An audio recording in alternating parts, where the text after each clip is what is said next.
তো গাইস এই হচ্ছে দরজা থেকে ঢুকলাম আমরা, ঢুকে এখানে একটা শু ক্লোজেট আছে, ঠিক আছে। তারপরে এখানে বাথরুম আছে, বাথরুমটা মোটামুটি বেশ ভালোই, খারাপ না যা দেখছি।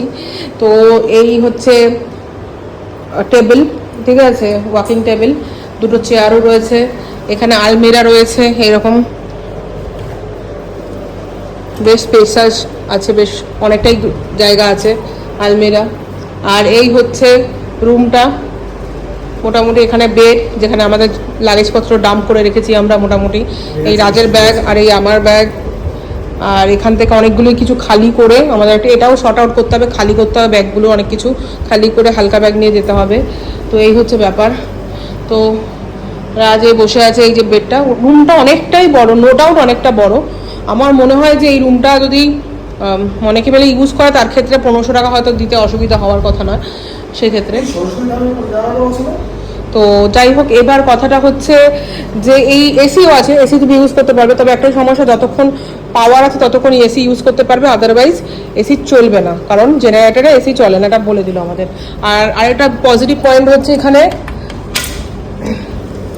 যে এখানে একটা ব্যালকনি আছে, যেখানে এরকম কাপড় শুকানোর র্যাক আছে, তুমি কাপড় শুকাতে পারবে, এই হচ্ছে ব্যাপার।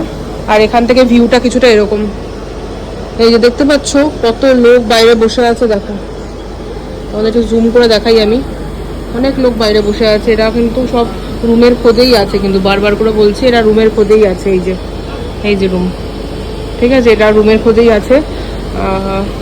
সবারই অ্যাকচুয়ালি এক্সপেকটেশন ছিল এইসব ধামের যে ডরমেটরিগুলো সস্তায় পাওয়া যায় তারা নেওয়ার, বাট অনেকেই পায়নি আমাদের মতো, এই হচ্ছে ব্যাপার। আর ঠিক এই হচ্ছে পেট্রোল পাম্পটা, ঠিক এদিকটা গেলে হচ্ছে তোমার বৈষ্ণবী ধাম, আর এদিকটা গেলে হচ্ছে সরস্বতী ধাম, ঠিক আছে, আমি তোমাদের পরে দেখাবো। আর এই যে সাদা সাদা যে জায়গাটা দেখতে পাচ্ছ, এই এক্স্যাক্টলি এই জায়গাটাতে লাইন পড়বে, এই কারণে আরও রুমটাকে নিয়ে নিলাম, যে অনেকটা হাঁটতে হবে না, তাড়াহুড়োতে আমরা বেরোতে পারবো, এই হচ্ছে ব্যাপার।